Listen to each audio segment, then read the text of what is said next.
नमस्कार, मैं doctor Nisha Mangal, senior gynaecologist at Genesis clinic Jaipur. हमारे लास्ट वीडियो में हमने डिस्कस किया था पीसीओडी कैसे होता है, क्यों होता है और हम इसे कैसे डायग्नोसिस करेंगे। आज के इस वीडियो में हम पीसीओडी के ट्रीटमेंट के बारे में डिस्कस करेंगे। जो पीसीओडी है इसका ट्रीटमेंट डिपेंड करता है कि यह पेशेंट को किस एज पर डायग्नोस हुआ है, पेशेंट का वेट क्या है और पेशेंट का मेन कंप्लेन क्या है। क्योंकि पीसीओडी पेशेंट्स जो हैं मोस्टली 3 कंप्लेंट्स के साथ हमारे पास आते हैं। या तो उनको मेंस्ट्रुअल प्रॉब्लम होती है, या फिर उनको स्किन प्रॉब्लम होती है, या थर्ड होता है कि उनको इनफर्टिलिटी होती है, मतलब वो प्रेगनेंसी कंसीव नहीं कर पा रहे होते हैं। देखिए, पेशेंट हमारे पास में किसी भी कंप्लेन के साथ में आए, जो हम पीसीओडी का ट्रीटमेंट करते हैं हम उसे ब्रॉडली 2 पार्ट में डिवाइड करते हैं। फर्स्ट पार्ट के अंदर हम पेशेंट को जनरल मैनेजमेंट जो होता है पीसीओडी का, मतलब जो लाइफस्टाइल मैनेजमेंट है उसके बारे में बताते हैं। क्योंकि हमें पता है कि जो पीसीओडी है आजकल की लाइफस्टाइल की वजह से इसकी इंसिडेंसेस इतनी इंक्रीज़ हुई हैं, और लाइफस्टाइल के छोटे छोटे चेंजेस भी जो हैं वो पीसीओडी में जो हार्मोन इम्बैलेंस हैं उसमें बिग डिफरेंस ला सकते हैं। तो जो पार्ट 1 है जो हम सभी पेशेंट्स को एक्सप्लेन करते हैं वो बहुत इम्पॉर्टेंट पार्ट है, और इसमें मेनली हमें पेशेंट्स का एफर्ट जो है वो ज़्यादा चाहिए होता है। जो सेकंड पार्ट है उसमें प्रॉपर मेडिसिन्स आती हैं। जो भी पेशेंट की कंप्लेन होती है उसके अकॉर्डिंगली हम पेशेंट्स को मेडिसिन्स प्रिस्क्राइब करते हैं। तो सबसे पहले हम बात करते हैं पार्ट 1, मतलब जो भी हमारा जो लाइफस्टाइल मैनेजमेंट है उसमें हमें क्या करना है।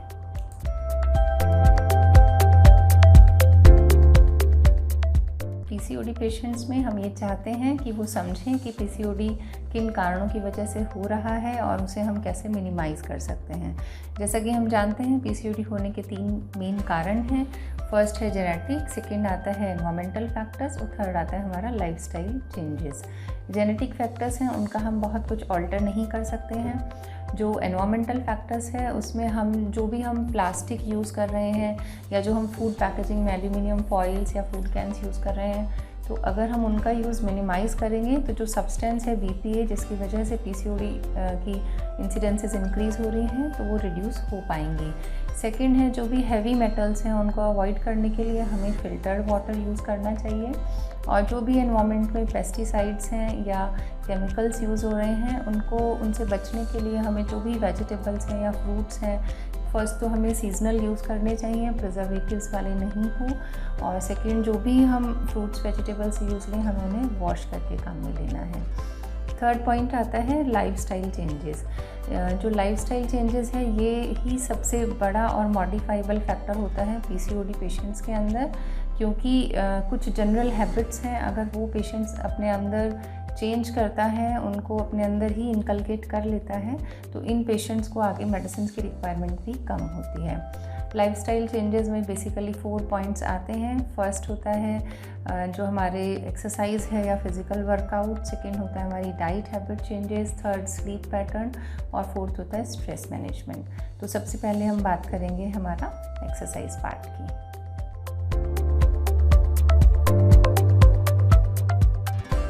जो फिज़िकल वर्कआउट या एक्सरसाइज पार्ट है ये पेशेंट के लिए बहुत इम्पॉर्टेंट होता है। जब भी हम फिज़िकल एक्टिविटी करते हैं इससे एक तो हमारा इंसुलिन रेजिस्टेंस डिक्रीज़ होता है, जिसकी वजह से हमारे पीसीओडी में हार्मोन इम्बैलेंस जो हो रहा है वो करेक्ट होता है। सेकंड होता है जब भी एक्सरसाइज आप करते हो उससे आपका स्ट्रेस हार्मोन लेवल डिक्रीज़ होता है, और एक्सरसाइज से हमारे अंदर 2 हार्मोन्स रिलीज़ होते हैं, सेरोटोनिन है और डोपामिन है। इन दोनों को हम हैप्पी हार्मोन्स कहते हैं। तो आपका जो एंजाइटी लेवल है, जो डिप्रेशन है, उसमें भी काफ़ी हद तक करेक्ट आप कर सकते हो एक्सरसाइज की मदद से। जो एक्सरसाइजेज़ हैं वो हम 30 मिनट्स पर डे रिकमेंड करते हैं, और एटलीस्ट एक वीक में 5 डेज़ आप ये एक्सरसाइजेज़ करें। जो एक्सरसाइजेज़ है वो कार्डियक एक्सरसाइजेज़, मतलब moderate exercises plus strengthening exercises का मिक्स होना चाहिए। जो भी एक्सरसाइज आप ले रहे हैं उसमें सबसे इम्पॉर्टेंट पॉइंट होता है सस्टेन आप उस एक्सरसाइज को करें, मतलब आप जो भी एक्सरसाइज ऑप्ट कर रहे हैं वो आप एक्सरसाइजेज़ कंटिन्यू करें। क्योंकि जो हमारा लाइफस्टाइल मैनेजमेंट है, जो हम एक्सरसाइज स्टार्ट कर रहे हैं, that is not for a month, 3 month और 1 ईयर। ये आपको लेटर ऑन भी लाइफ लॉन्ग भी यूज़ करना पड़ेगा। तो जो एक्सरसाइज हैं उसमें हम मेनली 2 एक्सरसाइज रिकमेंड करते हैं। फर्स्ट तो होता है हमारा मॉडरेट एक्सरसाइजेज या कार्डियो एक्सरसाइजेज, जैसे कि जंपिंग आप कर सकते हैं, जॉगिंग कर सकते हैं, साइकिलिंग कर सकते हैं। अगर आप स्विमिंग करते हैं आप स्विमिंग कंटिन्यू कर सकते हैं।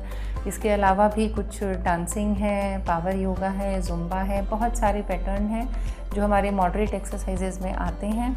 ये एक्सरसाइजेज जो होती हैं ये फ़ैट बर्न में हेल्प करती हैं, मतलब जो एक्सेस फ़ैट आपकी बॉडी में जमा हो गया है उसको रिड्यूस करती हैं।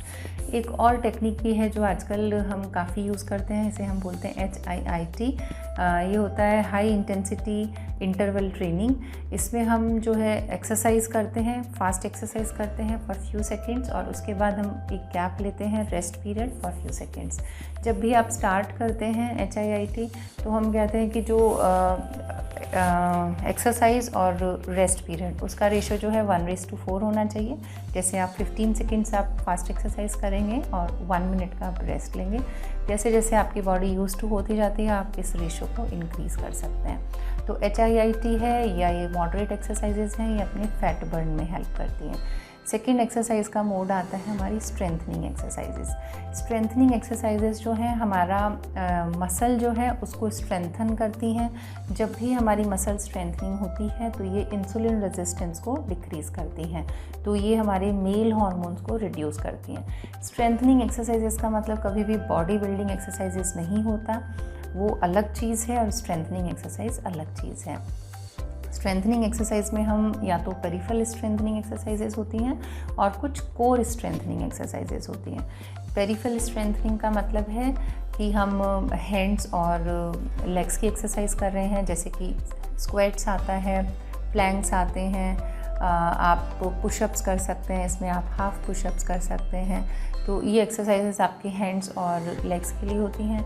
कोर स्ट्रेंथनिंग एक्सरसाइजेस जो हैं उसमें हमें mainly abdominal exercises, back muscle exercises, neck muscle exercises वो एडवाइस करते हैं। तो जो फैट बर्न एक्सरसाइजेस हैं, मतलब जो मॉडरेट एक्सरसाइज पार्ट है वो, और स्ट्रेंथनिंग एक्सरसाइजेस, दोनों ही PCOD में बहुत इम्पॉर्टेंट है और हमें दोनों का ही जो कॉम्बिनेशन है वो यूज़ करना चाहिए।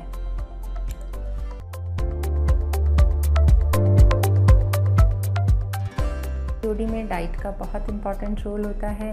मोस्टली जो पेशेंट्स होते हैं इनको ईटिंग डिसऑर्डर्स होता है, जैसे बिंज ईटिंग या इमोशनल ईटिंग। तो यूजुअली हम इन पेशेंट्स में ये एडवाइस करते हैं कि आपको अपने हंगर और टेम्पटेशन दोनों में फ़र्क समझ में आना चाहिए। जब भी हम कोई डाइट लेते हैं तो हमें उसका न्यूट्रिशन हमेशा देखना है, क्योंकि हम डाइट जो है हमारी हेल्थ के लिए ले रहे हैं, टेस्ट के लिए नहीं। ऑल्दो आप ऑल्टरनेट निकाल सकते हैं जो हेल्दी और टेस्टी दोनों हों। थर्ड जो है, हमें फ्रिक्वेंट और स्मॉल मील्स लेने हैं ताकि जो बीच में जो क्रेविंग होती है पेशेंट्स की वो रिड्यूस हो पाए। तो कोई भी फूड जो है अकेला फूड ऐसा मिरेकल फूड नहीं होता है जिसको लेने से PCOD पूरी तरह से ख़त्म हो जाएगा और फिर हमें कभी नहीं होगा।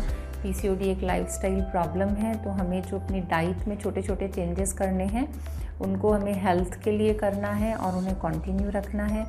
जो भी हम डाइट लेते हैं हमारे उसका एम होता है कि वो हमारे एक तो न्यूट्रिशन वैल्यू को पूरा करता हो, हमें वेट लॉस में हेल्प करे और एक इंसुलिन रेजिस्टेंस जो है उसको भी कम करे।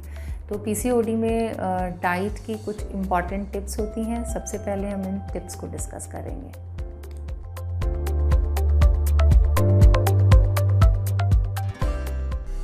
PCOD डाइट में हम हमेशा नेचुरल और अनप्रोसेस्ड फूड प्रेफर करते हैं। सिंपल कार्बोहाइड्रेट्स की बजाय हम कॉम्प्लेक्स कार्बोहाइड्रेट्स जो हैं वो प्रेफर करते हैं, जैसे कि ओट्स हैं, ब्राउन राइस हैं, क्विनोआ ग्रेन्स हैं, किडनी बीन्स हैं या मल्टीग्रेन्स हैं। हाई फाइबर ग्रीन वेजिटेबल्स जो हैं वो इम्पॉर्टेंट होती हैं, जैसे बीन्स, कॉलीफ्लावर, पालक, ब्रोकली। फ्रूट्स में हम चाहते हैं आप हमेशा सीजनल लें और जूसेस की जगह होल फ्रूट हम प्रेफर करते हैं। Mainly Apple, orange, papaya, Kiwis और ऑल काइंड ऑफ बेरीज़ जो हैं वो फ्रूट्स में रिकमेंडेड होती हैं। ड्राई फ्रूट्स में भी आप आमंड ले सकते हैं, एप्रिकॉट ले सकते हैं, वॉलनट या पिस्ता ये सब ले सकते हैं। इसके अलावा भी जो ड्राइड बेरीज़ आती हैं वो भी काफ़ी अच्छा सप्लीमेंट रहती हैं। पल्सेस या दालें जब भी हम लेंगे तो नॉन पॉलिश्ड लेंगे और छिलके वाली दालें लेंगे। हमें कोई भी एक या दो दाल पे स्टक नहीं होना है, हमें सारी दाल मिक्स करके या और चेंज करके लेनी है। स्प्राउट्स बहुत अच्छा सप्लीमेंट रहते हैं PCOD में। आटे में हम चाहते हैं केवल गेहूं के अलावा मल्टीग्रेन हम यूज़ करें। मिल्क में काओ मिल्क और सोया मिल्क कोई सा भी यूज़ कर सकते हैं। फर्मेंटेड फूड जो है वो भी पीसीओडी में बहुत इम्पॉर्टेंट होता है। इससे हमारे जो गुड गट बैक्टीरिया हैं वो इम्प्रूव होते हैं और डाइजेशन पावर भी इम्प्रूव होता है। तो अब हम देखेंगे कि कौन सा फूड है जो हमें अवॉइड करना चाहिए। पीसीओडी में हमें प्रोसेस्ड फूड जो होता है, प्रोसेस्ड कार्बोहाइड्रेट्स हैं उनको अवॉइड करते हैं, जैसे कि फाइन फ्लोर है उसको हमें अवॉइड करना है। जंक फूड या फ्रोज़न फूड है, सॉफ्ट ड्रिंक्स, कॉफ़ीज़, इनको हमें अवॉइड करना है। हम सीड ऑयल्स जो हैं वो प्रेफर करते हैं, तो रिफ़ाइंड ऑयल्स को हमें अवॉइड करना है। इसके अलावा जो भी हम आइसक्रीम्स है, चॉकलेट्स है, चीज़, बटर, सॉसेस जो हम टेस्ट के लिए ऐड ऑन करते हैं, इसको हम जितना मिनिमाइज़ कर सकें उतना अच्छा रहता है। स्मोकिंग एंड अल्कोहल ऑब्वियसली दोनों हमें अवॉइड करनी है। And last not the least, sugar और स्वीट्स जो जितना हम मिनिमाइज़ करेंगे उतना हमारा कैलोरी इनटेक कम होगा और पीसीओडी में अच्छा रहेगा। कुछ स्पेशल फूड सप्लीमेंट्स भी होते हैं, जैसे कि आप ग्रीन टी ले सकते हैं वंस और ट्वाइस ए डे। अजवाइन वाटर बहुत अच्छा रहता है। लीव्स में हम तुलसी लीव्स या करी लीव्स ले सकते हैं। फ्लैक्स सीड्स जो हैं, अलसी या मेथी के दाने या चिया सीड्स, ये भी काफ़ी अच्छे सप्लीमेंट रहते हैं। बहुत कम क्वांटिटी में डेली अगर हम ये सप्लीमेंट लें तो ये भी पीसीओडी में जो इन्फ्लेमेशन है, इंसुलिन रेजिस्टेंस है, उसको कम करते हैं। एक सिनेमन आता है, दालचीनी, इसको आप भिगा के इसका पानी भी ले सकते हैं। सिनेमन टी भी ले सकते हैं। ये भी पीसीओडी में इन्फ्लेमेशन को काफ़ी कम करता है। हमने देखा कि किस तरह अपनी डाइट में बहुत स्मॉल चेंजेस करके भी हम हमारी डाइट को हेल्दी बना सकते हैं। अगर आपकी डाइट हेल्दी होगी तो आपका न्यूट्रिशन अच्छा होगा और आपको बहुत कम सप्लीमेंट्स की रिक्वायरमेंट होगी। देखिए, कोई भी एक पर्टिकुलर डाइट चार्ट नहीं होता पीसीओडी पेशेंट्स के लिए, क्योंकि डाइट चार्ट जो है आपकी हाइट, आपके वेट, आपकी एज और आपकी न्यूट्रिशन वैल्यू पर डिपेंड करता है। तो आप अपने जो कंसल्टेंट डाइटिशियन हैं उनसे मिलके अपने लिए अपने अकॉर्डिंग डाइट चार्ट बनवा सकते हैं और उसको फॉलो कर सकते हैं। एक्सरसाइज और डाइट, इनके अलावा भी 2 और लाइफस्टाइल प्रॉब्लम्स होती हैं जो पीसीओडी पेशेंट्स फेस करते हैं। ये होता है स्ट्रेस और स्लीप। तो स्लीप में हमें जो है 6 to 7 आवर्स का मिनिमम नाइट स्लीप मस्ट होता है। इसकी वजह से हमारा जो बायोलॉजिकल क्लॉक है वो मेंटेन रहता है और हार्मोन्स भी बैलेंस रहते हैं। जहाँ तक मैं स्ट्रेस की बात करूँगी तो स्ट्रेस से कॉर्टिसोल हार्मोन रिलीज़ होता है जो कि इंसुलिन रेजिस्टेंस को और बढ़ा देता है। तो हम चाहते हैं कि इन पेशेंट्स जो हैं कुछ अपने लाइफस्टाइल में चेंज करें ताकि उनकी स्ट्रेस जो है वो रिड्यूस हो। जैसे कि स्ट्रेस रिडक्शन के लिए आप एक्सरसाइज कर सकते हैं, आप मेडिटेशन और योगा कर सकते हैं। स्ट्रेस रिडक्शन के लिए आप जो ओवर कमिटमेंट हैं उनको अवॉइड करिए। बिग टारगेट की जगह हम चाहते हैं आप स्मॉल टारगेट्स लें और इन बिटवीन रिलैक्सेशन करें। आप अपनी फैमिली या फ्रेंड से शेयर कर सकते हैं। इसके अलावा कुछ टाइम आप अपनी हॉबीज़ के लिए, नेचर के लिए या अपने फ्रेंड्स के लिए निकालेंगे तो आपका स्ट्रेस लेवल कम होगा। फिर भी अगर आप स्ट्रेस प्रॉब्लम को झेल रहे हैं तो आप फिजिशियन से कंसल्ट कर सकते हैं और अकॉर्डिंगली ट्रीटमेंट ले सकते हैं। तो आई होप मेरे इस वीडियो में आप अपना हेल्दी लाइफस्टाइल कैसे ऑप्ट करनी है इसको समझ पा रहे होंगे।